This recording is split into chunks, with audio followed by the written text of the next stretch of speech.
Welcome to new chapter Solutions, Maharashtra state board new syllabus.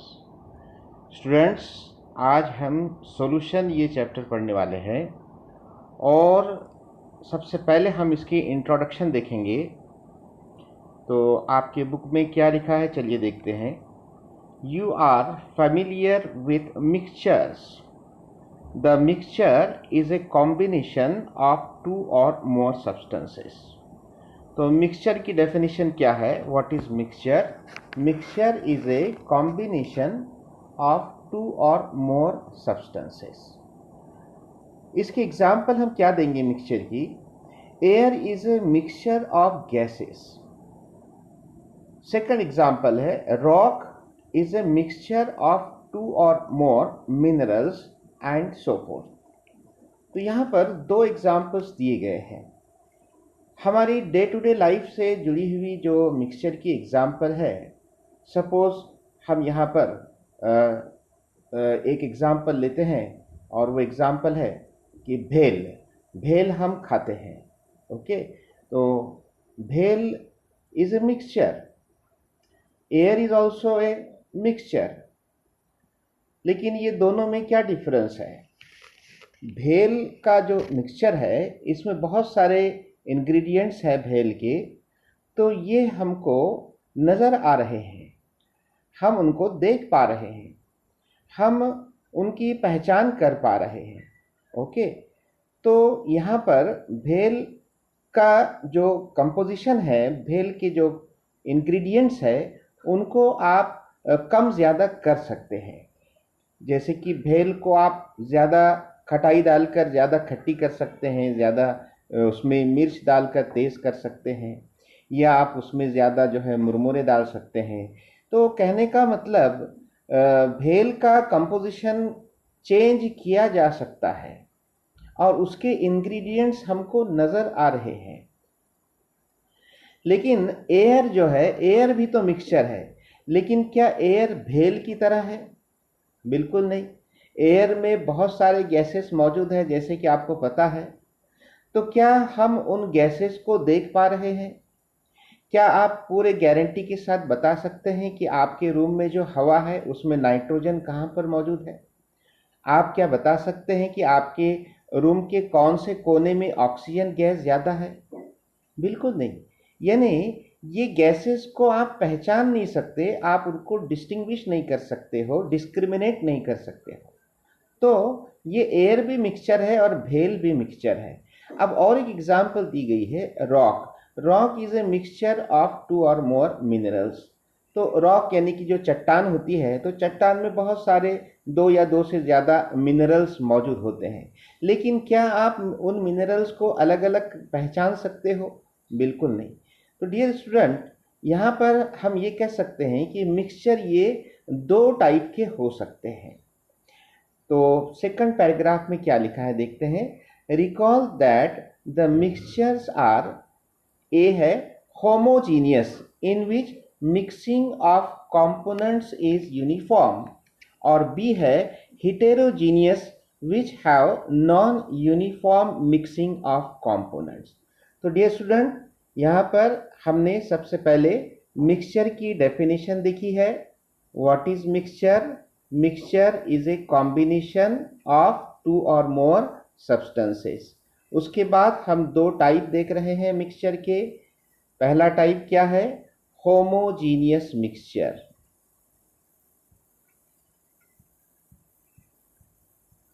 और दूसरा type क्या है? Heterogeneous mixture.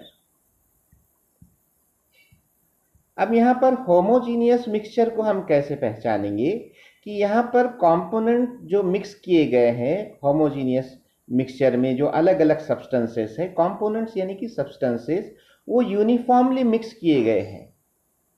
तो इसी को हम क्या कहेंगे? Homogeneous mixture. इसकी एग्जाम्पल हम दे सकते हैं कि air is a homogeneous mixture. यहाँ पर जितने भी गैसेस है वो आप उनको डिस्टिंग्विश नहीं कर सकते हो, भले ही उनका परसेंटेज अलग अलग है। आपको पता है कि नाइट्रोजन गैस कितनी होती है, ऑक्सीजन कितनी होती है हवा के अंदर, कार्बन डाइऑक्साइड कितनी होती है, अलग अलग गैसेस है, हेलियम, नियॉन, आर्गॉन, ये सब हमको पता है उनका परसेंटेज, लेकिन क्या आप उनको ऐसे देखकर डिस्टिंग्विश कर सकते हो कि आप बता सकते हो देखो वो हीलियम गैस जा रही है हवा में, देखो जैसे आप बच्चों को, आप हवाई जहाज को आसमान में देखते हो कि देखो ये हवाई जहाज जा रहा है, तो क्या आप कोई गैस को बता सकते हो कि ये गैस जा रही है देखो इसको? हाँ, नहीं बता सकते हैं। तो यही बात कही गई कि एयर जो है यहाँ पर मिक्सचर है, लेकिन यहाँ पर ये यूनिफॉर्म मिक्सचर है, यानी शुरू से आखिर तक उसका कंपोजिशन सेम है। ओके। और एक एग्जाम्पल मैं यहाँ पर कोट करना चाहूँगा कि सपोज आपने एक जो है ट्रू सॉल्यूशन लिया है, ट्रू सॉल्यूशन, तो ट्रू सॉल्यूशन भी होमोजीनियस मिक्सचर है। अब ट्रू सॉल्यूशन मतलब क्या? सपोज आपने वाटर लिया है, एक ग्लास में वाटर लिया है और उसमें आपने शुगर डिसॉल्व की है, तो शुगर डिसॉल्व करने के बाद आपको जो सॉल्यूशन मिलेगा उससे आप क्या कहेंगे? Sugar solution. तो उस शुगर सॉल्यूशन में जो उसके कंपोनेंट्स है, कौन कौन से कंपोनेंट्स हो गए? नंबर 1 वाटर और नंबर 2 शुगर, दोनों कंपोनेंट यूनिफॉर्मली मिक्स हो गए हैं। उस ग्लास में मौजूद सॉल्यूशन को देखकर आप ये नहीं बता सकते हैं कि शुगर के पार्टिकल कौन से हिस्से में ज़्यादा है और कौन से हिस्से में कम है, बल्कि उसके पूरे बॉडी में, सॉल्यूशन के पूरी बॉडी में शुगर के पार्टिकल्स इक्वली डिस्ट्रीब्यूट हो चुके हैं। इसीलिए हम इसे क्या कह रहे हैं? Uniform mixture. अब हिटेरोजीनियस मिक्सचर की बात करते हैं कि हिटेरोजीनियस मिक्सचर की एग्जाम्पल मैं ये देना चाहूँगा यहाँ पर कि सपोज आपने रेती ली है, सैंड, और उसमें जो है आयरन फिलिंग्स ऐड कर दिए हैं, लोहे के टुकड़े आपने उसमें डाल दिए हैं, तो ये दोनों का जो मिक्सचर है ये हिटेरोजीनियस है। यानी यहाँ पर आप डिस्टिंग्विश पा रहे हो कि ये सैंड के पार्टिकल्स है और ये आयरन के पार्टिकल्स है। ओके, आप यहाँ पर डिस्टिंग्विश कर पा रहे हो, यानी ये यूनिफॉर्म नहीं है। या आप यहाँ पर और एक एग्जाम्पल दे सकते हैं कि आपने शुगर और सॉल्ट, नमक, इन दोनों को मिक्स कर दिया है, तो ये भी हिटेरोजीनियस मिक्सचर है। आप पहचान सकते हो कि ये शुगर के पार्टिकल्स है और ये नमक के पार्टिकल्स है, तो इसको हम क्या बोलेंगे? Heterogeneous mixture. तो यहाँ पर हिटेरोजीनियस मिक्सचर में जो मिक्सिंग होती है वो कैसी होती है? नॉन यूनिफॉर्म होती है। नॉन यूनिफॉर्म होती है मतलब एक जैसी नहीं होती है। कुछ हिस्से में आपको शुगर ज़्यादा नज़र आएगी, कुछ हिस्से में आपको सॉल्ट ज़्यादा नज़र आएगा, कुछ उस मिक्सचर के कुछ हिस्से में आपको दोनों 50-50 नज़र आएंगे। कहने का मतलब उसका जो कंपोजिशन होता है वो शुरू से आखिर तक हर डायरेक्शन में यूनिफॉर्म नहीं होता है, एक जैसा नहीं होता है, जिसे हम क्या कह रहे हैं? Non uniform. चलिए आगे देखते हैं। we have studied in standard 11 that homogeneous mixtures are classified according to the size of their constituent particles as colloids or as true solution. Dear student, heterogeneous mixture जो है इसको फिर से हमने क्लासीफाई किया है दो टाइप में। नंबर 1 है कोलाइड्स और नंबर 2 है ट्रू सॉल्यूशंस। ये दो टाइप है। किसके सब टाइप है? होमोजीनियस मिक्सचर के। अब यहाँ पर ये दोनों में क्या डिफरेंस है ये हम देखेंगे। सपोज मैं कोलाइड्स की एग्जांपल देना चाहूँगा यहाँ पर मिल्क, और ट्रू सॉल्यूशन की एग्जांपल देना चाहूँगा शुगर सॉल्यूशन। तो अब ये दोनों में आपको डिफरेंस क्या नज़र आ रहा है? मेरा पहला सवाल है आपसे कि एक गिलास में आप दूध लीजिए और दूसरे गिलास में आप शक्कर का सॉल्यूशन लीजिए। दोनों ग्लास कांच के हैं। अब आप उसको अच्छी तरह ऑब्जर्व कर सकते हो। तो पहला मेरा सवाल है, क्या दूध और शुगर का सॉल्यूशन आपको एक जैसे नज़र आ रहे हैं? बिल्कुल नहीं।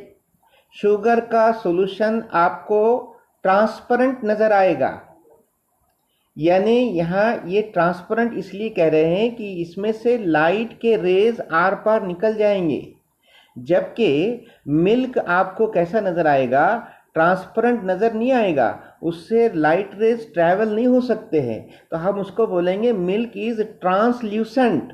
ओके, तो मिल्क ये जो है ट्रांसल्यूसेंट होता है। तो ये बहुत इंपॉर्टेंट डिफरेंस है ट्रू सॉल्यूशन और कोलाइट्स के बीच का, कि ट्रू सॉल्यूशंस ये ट्रांसपेरेंट होते हैं और कोलाइट्स ये जो है ट्रांसल्यूसेंट होते हैं, यानी इसमें से लाइट रेज पास नहीं हो सकते हैं, बल्कि लाइट रेज टकराकर फिर से वो ट्रांसमिट होते हैं।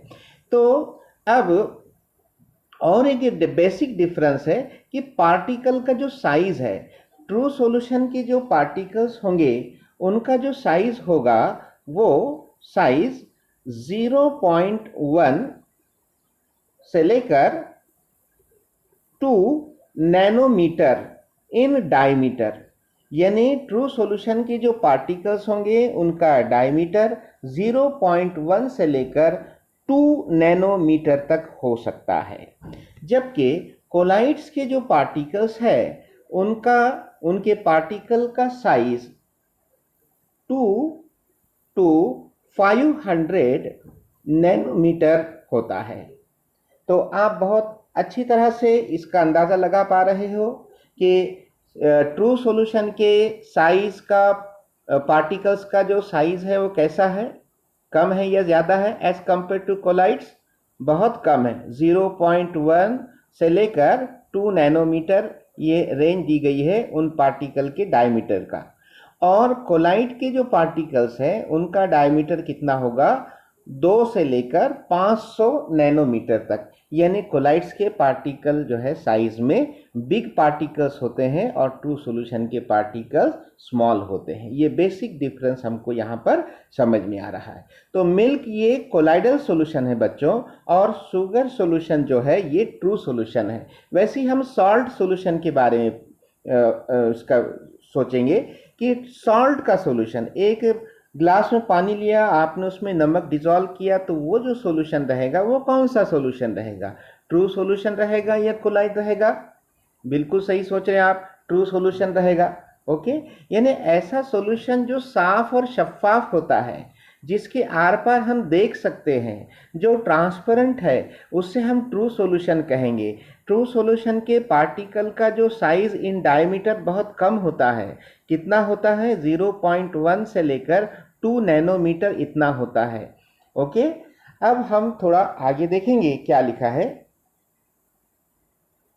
The solutions are commonly found in all life processes. The body fluids are solutions. हमारे बॉडी में जितने भी फ्लूइड्स होते हैं वो सब सॉल्यूशंस ही होते हैं। जितने भी फ्लूइड्स हैं तो वो सब क्या है, सॉल्यूशंस हैं। The solutions are also important for industrial processes and many other areas. तो इंडस्ट्री में भी बहुत सारे सॉल्यूशंस हम यूज़ करते हैं। उन सॉल्यूशन का कॉन्सेंट्रेशन कितना रहना चाहिए, हमको इंडस्ट्री में मेडिसिन्स बनाना है, और टेक्सटाइल इंडस्ट्री है, बहुत सारी इंडस्ट्रीज़ है जहाँ पर सॉल्यूशन का यूज़ होता है। तो अब हमको यहाँ पर सॉल्यूशन की डेफिनेशन देखना बहुत ज़रूरी है। चलिए क्या डेफिनेशन है देखते हैं सॉल्यूशन की definition. The solution is a homogeneous mixture of 2 or more pure substances. बहुत अहम बात बताई गई है कि सॉल्यूशन ये असल में मिक्सचर है, लेकिन कैसा मिक्सचर है, होमोजीनियस मिक्सचर है, यानी यूनिफॉर्म मिक्सचर है। होमोजीनियस मिक्सचर ऑफ 2 और मोर प्योर सब्सटेंसेस, 2 या 2 से ज़्यादा प्योर सब्सटेंसेस के होमोजीनियस मिक्सचर को सॉल्यूशन कहते हैं। तो आपको एग्जाम में क्वेश्चन आएगा डिफाइन सॉल्यूशन, तो आप यही डेफिनेशन लिखेंगे, what is solution, solution is a homogeneous mixture of 2 और मोर सब्सटेंसेस। ओके, फिर से एक बार, solution is a homogeneous mixture of 2 और मोर सब्सटेंसेस। आगे क्या लिखा है देखते हैं। A true solution consists of a solvent and 1 or more solutes. True solution में सॉल्वेंट कितने होते हैं? एक सॉल्वेंट होता है। और सॉल्यूट कितने होते हैं? एक हो सकता है या एक से ज्यादा हो सकते हैं। डियर स्टूडेंट, बहुत इंपॉर्टेंट बात बताई गई है यहां पर। देखिए, solute plus solvent is equal to हम क्या लिखेंगे? सॉल्यूशन। तो सॉल्यूशन के जुमला दो कंपोनेंट्स हैं, दो हिस्से हैं। एक कंपोनेंट का नाम सॉल्यूट है, दूसरे कंपोनेंट का नाम सॉल्वेंट है। ओके, तो यहां पर सॉल्यूट, इसकी एक एग्जांपल हम देखेंगे। सपोज हमने शुगर ली और उस शुगर को हमने वाटर में डिसॉल्व किया, तो आपको क्या मिलेगा? Sugar solution. ओके, तो अब आप बताइए, यहां पर इस एग्जाम्पल में सॉल्यूट किसे कहा जाएगा? बिल्कुल सही बोल रहे हैं आप। शुगर को हम क्या बोलेंगे? सॉल्यूट बोलेंगे। और वाटर को हम क्या बोलेंगे? सॉल्वेंट बोलेंगे। ओके, तो क्या हम सॉल्यूट की डेफिनेशन कर सकते हैं? What is solute? Solute is the component of solution. Solute ये सॉल्यूशन का एक हिस्सा है, कंपोनेंट है। हम कंपोनेंट को पार्ट भी बोल सकते हैं। Solute is the part of solution. लेकिन ये जो सॉल्यूट है, ये सॉल्यूशन में इसकी क्वांटिटी कितनी है बच्चों? आपने शुगर वाटर में डिसॉल्व की है, तो आपने पानी में शक्कर डाली है कि शक्कर में पानी डाला है? हाँ, आपने पानी में शक्कर डाली है। तो फिर यहां ज्यादा मिकदार में क्या हो गया? पानी। कम मिकदार में क्या हुआ? शुगर। तो जो कम मिकदार में होता है उसे सॉल्यूट कहते हैं, और जो ज्यादा मिकदार में होता है उसे सॉल्वेंट कहते हैं। ओके, तो हम सॉल्यूट की क्या डेफिनेशन करेंगे बच्चों? The component of solution which is present in small amount. The solution which is present in small amount is called as solute. Okay, फिर से एक बार रिपीट करूंगा मैं। What is solute? Define solute, the component. अगर आपको component ये word hard लग रहा है तो पार्ट आप बोल सकते हैं। Part of solution which is present in small amount is called as solute. अब सॉल्वेंट की क्या डेफिनेशन करेंगे बच्चों? द कंपोनेंट, ध्यान से सुनिए आप, सॉल्वेंट की definition. The component of solution which is present in large amount is called as solvent. या हम ऐसे भी कह सकते हैं, the part of solution which is present in large amount is called as solvent. Okay, तो अब शुगर को हमने वाटर में डिसॉल्व किया। यहां पर टोटल कंपोनेंट्स आपको कितने दिख रहे? दो कंपोनेंट। एक कंपोनेंट सॉल्यूट है और दूसरा कंपोनेंट सॉल्वेंट है। तो ऐसे जब दो कंपोनेंट्स रहेंगे तो हम ऐसे सॉल्यूशन को क्या कहेंगे? बाइनरी सॉल्यूशन कहेंगे। तो बाइनरी सॉल्यूशन मतलब क्या? ऐसा सॉल्यूशन जिसमें सिर्फ दो कंपोनेंट होते हैं। एक कंपोनेंट सॉल्यूट होता है और दूसरा कंपोनेंट सॉल्वेंट होता है। उसे क्या कहते हैं? Binary solution.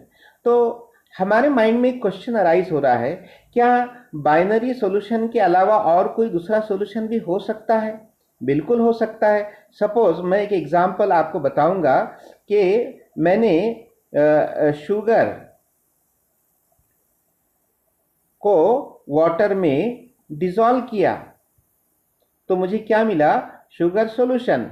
लेकिन इसके साथ साथ मैंने इसके अंदर लेमन जूस डाल दिया बच्चों, लेमन जूस डाल दिया। तो अब ये क्या हो गया? अब आप इसको क्या बोलेंगे? बिल्कुल सही है, अब आप इसको क्या बोलेंगे?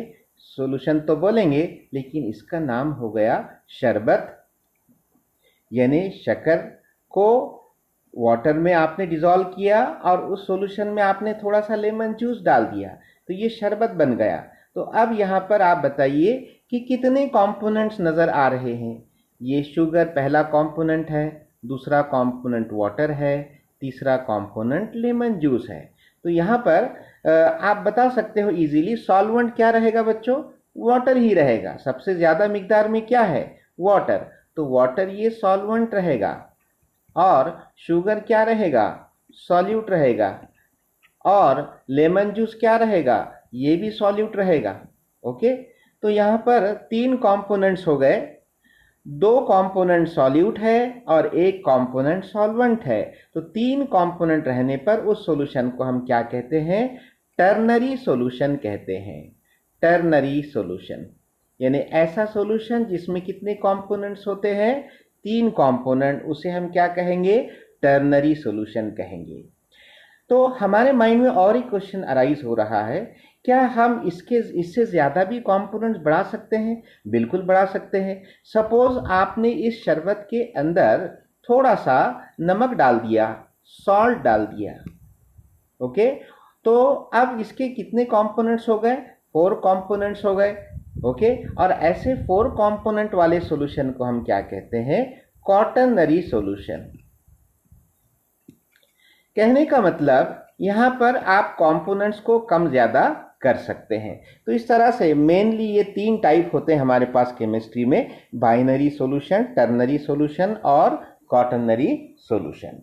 अब हम नेक्स्ट जो पैराग्राफ है वो देखते हैं, टाइप्स ऑफ सॉल्यूशंस। क्या लिखा है देखते हैं। We generally think that a solution is either solid dissolve in liquid or a mixture of 2 liquids. ये हमारी एक सोच है कि जब किसी सॉलिड को लिक्विड में डिसॉल्व किया जाता है तो जो मिलेगा उसे हम सॉल्यूशन कहते हैं, या 2 लिक्विड को आपस में मिलाने के बाद जो मिलेगा उसे हम सॉल्यूशन कहते हैं। लेकिन ये हमारी सोच है, ये हमारी सोच मुकम्मल नहीं है, हमारी सोच इनकम्प्लीट है। हमको ऐसे सोचना चाहिए कि इनके अलग अलग स्टेट्स हो सकते हैं। ओके, तो ये हमारा बहुत ही नैरो कंसेप्ट थी अब तक। अब इस कंसेप्ट को हम थोड़ा ब्रॉड करना चाहते हैं, सॉल्यूशन की कंसेप्ट को हम ब्रॉड करना चाह रहे हैं। तो डियर स्टूडेंट, यहाँ पर 9 टाइप के सॉल्यूशंस होते हैं। अगर आप पहले क्या लिखा है देख लेते हैं। There are other types of solutions as well. The solute and the solvent may be in any of 3 states, namely solid, liquid और गैस। तो सॉल्यूट की भी 3 स्टेट्स हो सकते हैं, सॉलिड, लिक्विड और गैस। सॉल्वेंट की भी 3 स्टेट हो सकते हैं, सॉलिड, लिक्विड और गैस। तो इस लिहाज से ये यहाँ पर ये 9 हो गए, 3 3 9। तो 9 टाइप्स ऑफ सॉल्यूशन हो गए क्योंकि ये 3 स्टेट है। ओके, द सॉल्यूशंस दस में involve any combination of these 3 states of their components. This gives rise to 9 types of solution depending on the states of solute and solvent. तो solute और solvent की जो कौन सी स्टेट है, solid है कि लिक्विड है कि गैस है, इस बिना पर सॉल्यूशन के 9 टाइप्स है। वो 9 टाइप्स हम इस टेबल में देखने वाले हैं। पहले यहाँ क्या लिखा है देख लेते हैं। Our focus in this chapter will be on the solution of solid in liquid with some attention to a solution of gas in liquid। हमारा इस चैप्टर में 2 टाइप के सॉल्यूशन पर फोकस रहने वाला है। नंबर 1 क्या है कि सॉलिड को लिक्विड में डिसॉल्व किया तो जो सॉल्यूशन मिलेगा उस सॉल्यूशन की हम स्टडी करेंगे। और दूसरा सॉल्यूशन कौन सा कि गैस को लिक्विड में डिसॉल्व किया तो जो सॉल्यूशन मिलेगा उस सॉल्यूशन की भी हम इस चैप्टर में स्टडी करने वाले हैं। आगे क्या लिखा है, the solvent in most of the cases will be water. तो ये जितने भी हम 2 टाइप के सॉल्यूशन पढ़ने वाले हैं, जनरली इसमें सॉल्वेंट क्या रहने वाला है, वाटर ही रहने वाला है। चलिए अब ये जो टेबल है 2.1 टाइप्स ऑफ सॉल्यूशन, हम इसकी स्टडी कर लेते हैं। इस टेबल को आप अच्छे से देखिए। तो नंबर 1 जो सॉल्यूशन दिया गया है उसमें स्टेट ऑफ सॉल्यूट क्या बताई गई है, सॉलिड है। सॉल्यूट जो है सॉलिड है और सॉल्वेंट कौन से स्टेट में है, लिक्विड है। यानी solid is dissolve in liquid, solid को लिक्विड में डिसॉल्व किया गया है। ओके, तो यहां पर हमको जो सॉल्यूशन मिल रहा है तो ये एक टाइप का हो गया। तो यहां पर सॉलिड क्या हो गया, सॉल्यूट हो गया, और लिक्विड क्या हो गया, सॉल्वेंट हो गया। ओके, तो ये जो सॉल्यूशन हमको मिलेगा, अब इस सॉल्यूशन को हम बेसिकली, ये आपके बुक में बताना चाहिए था कि सॉल्वेंट जो ज़्यादा क्वांटिटी में है, सॉल्वेंट का नाम क्या है, लिक्विड। तो सॉल्वेंट के नाम पर ही इस सॉल्यूशन का नाम तैयार होता है। तो हमको जो सॉल्यूशन मिलेगा उसको हम क्या बोलेंगे, लिक्विड सॉल्यूशन। क्यों लिक्विड सॉल्यूशन बोल रहे हैं, क्योंकि यहाँ पर सॉल्वेंट लिक्विड की हालत में है, इसलिए। तो सॉल्वेंट ही डिसाइड करता है कि सॉल्यूशन की स्टेट क्या होगी, तो ये लिक्विड सॉल्यूशन है। ये बुक में आपके मेंशन करना चाहिए था, लेकिन मेंशन नहीं किया है, कोई बात नहीं। चलिए इसकी जो एग्जाम्पल्स हैं, देखो बेटा, पहला जो एग्जाम्पल दिया गया है कि सी वाटर, समंदर का जो पानी है। क्या आपको लगता है कि आप एक गिलास में समंदर का पानी लीजिए और एक गिलास में आपका ड्रिंकिंग वाटर लीजिए जो आपके टैप से, नल से मिलता है, तो आपको क्या लगता है कि ये दोनों वाटर एक जैसे हैं? बिल्कुल नहीं है। आप दोनों वाटर को पीकर देखिए, आपको फर्क समझ में आएगा। तो ये समंदर का पानी जो है ये खारा होता है। ये खारा क्यों होता है, क्योंकि बहुत सारे सॉल्ट्स इसमें डिजॉल्व है। ओके, तो सॉल्ट्स डिजॉल्व है, मतलब सॉल्ट्स कौन सी हालत में होंगे, सॉलिड में। इसीलिए तो समंदर के पानी को हम क्या बोल रहे हैं, लिक्विड सॉल्यूशन है। इसमें सॉल्यूट क्या रहेगा, सॉलिड यानी कि जितने भी सॉल्ट्स है, और समंदर का जो पानी है यानी कि लिक्विड। चलिए से उसके बाद और एक एग्जांपल यहाँ पर दी है, benzoic acid in benzene. Dear student, benzoic acid in benzene कहा गया है, इस पर ध्यान दो। बेंजोइक एसिड इन बेंजीन, यानी बेंजोइक एसिड को बेंजीन में डिसॉल्व किया गया है। तो बेंजोइक एसिड प्लस बेंजीन, तो आपको क्या मिलेगा, लिक्विड सॉल्यूशन मिलेगा। आप क्यों लिक्विड सॉल्यूशन बोल रहे हो यहाँ पर, क्योंकि बेंजीन ये सॉल्वेंट है और बेंजोइक एसिड ये सॉल्यूट है। तो बेंजोइक एसिड की जो फिजिकल स्टेट होती है ये सॉलिड होती है, और बेंजीन जो है ये लिक्विड होता है, और इसीलिए सॉल्यूशन को आप क्या बोल रहे हो, लिक्विड सॉल्यूशन।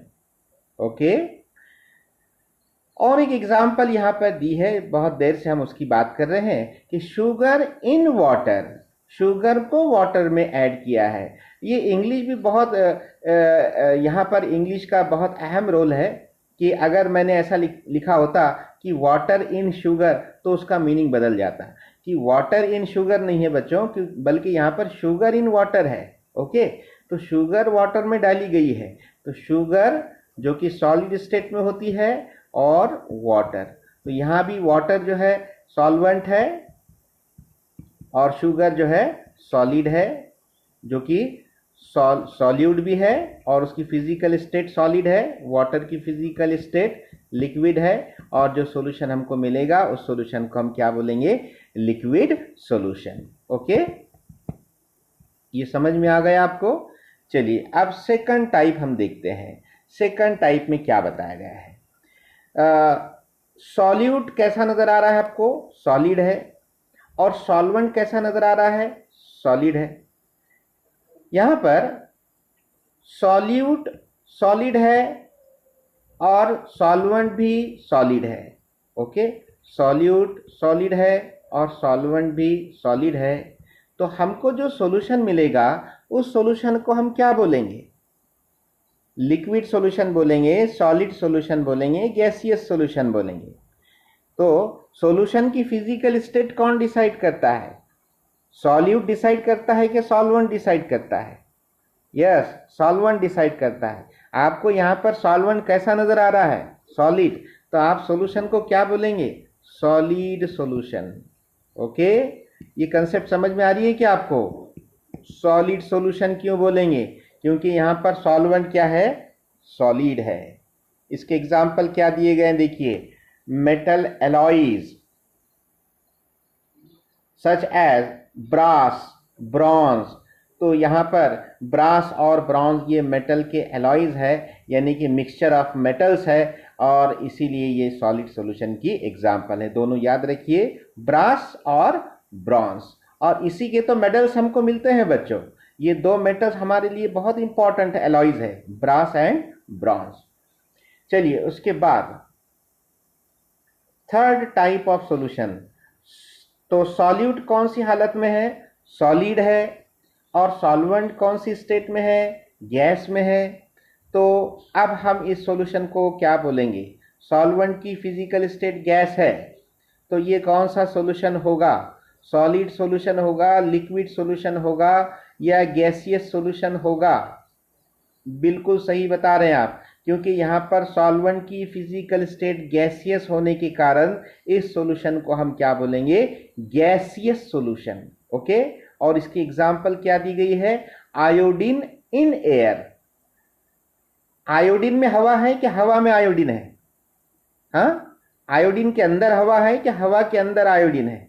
हाँ बिल्कुल सही, हवा के अंदर आयोडीन के वेपर्स मौजूद है। आयोडीन आपको मालूम होना चाहिए कि सॉलिड स्टेट में होता है और हवा गैसीय स्टेट में होती है।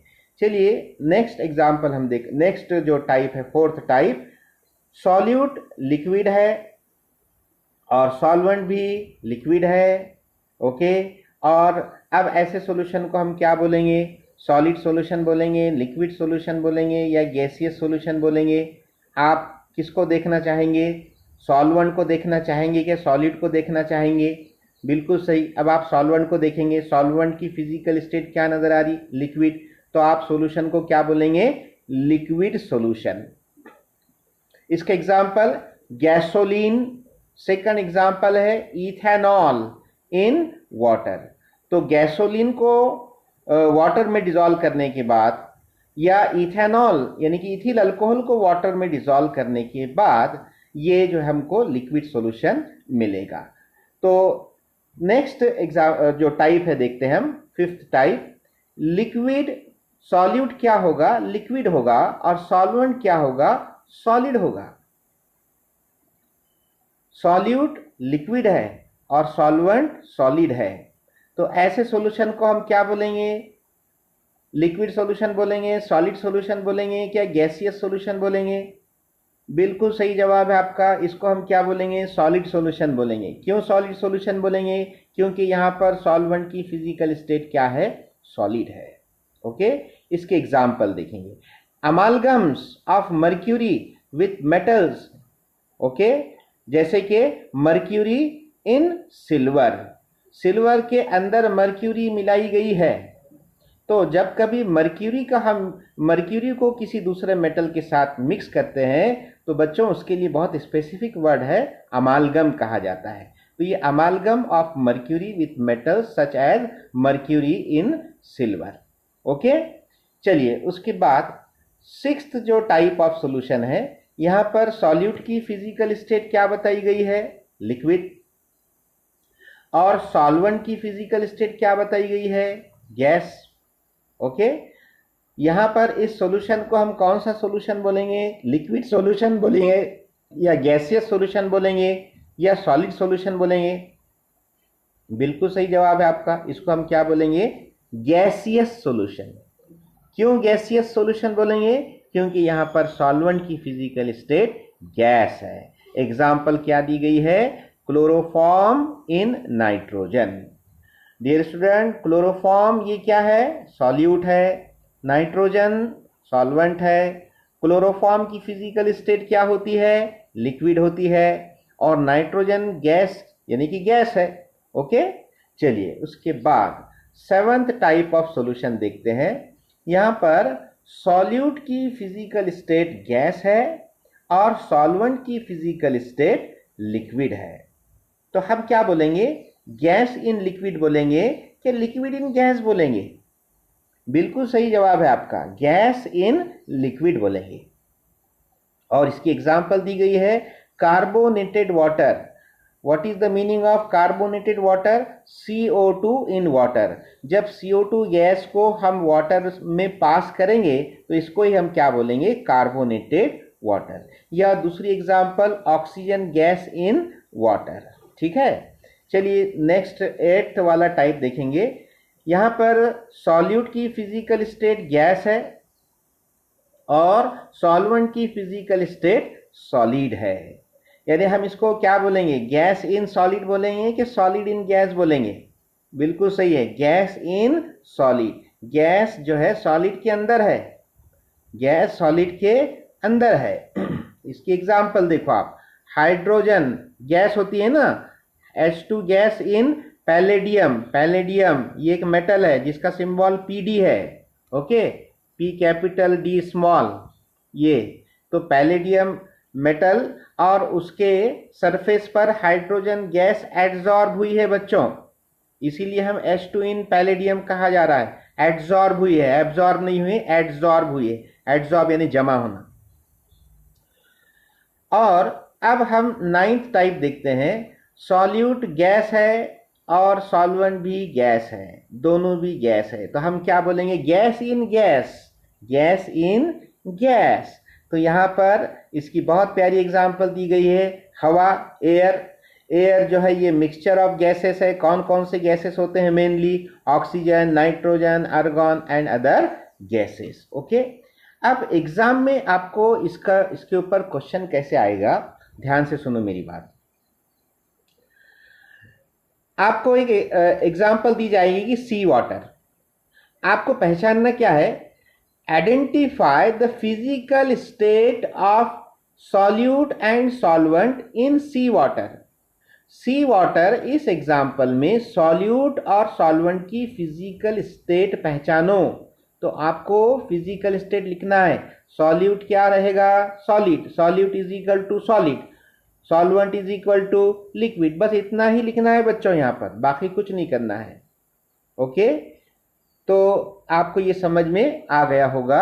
चलिए आगे जो है नेक्स्ट जो शुरू होने वाला है, capacity of solution to dissolve solute, ये हम नेक्स्ट लेक्चर में देखने वाले हैं। तो आप इस वीडियो को ध्यान से देखिए और इसको पॉज करके आप अपने खुद के नोट्स तैयार कीजिए और जितना हो सकता है मैक्सिमम नोट्स आप इस पर तैयार कीजिए और MCQs भी आप इसके ऊपर तैयार कीजिए। तब तक के लिए goodbye, thank you very much.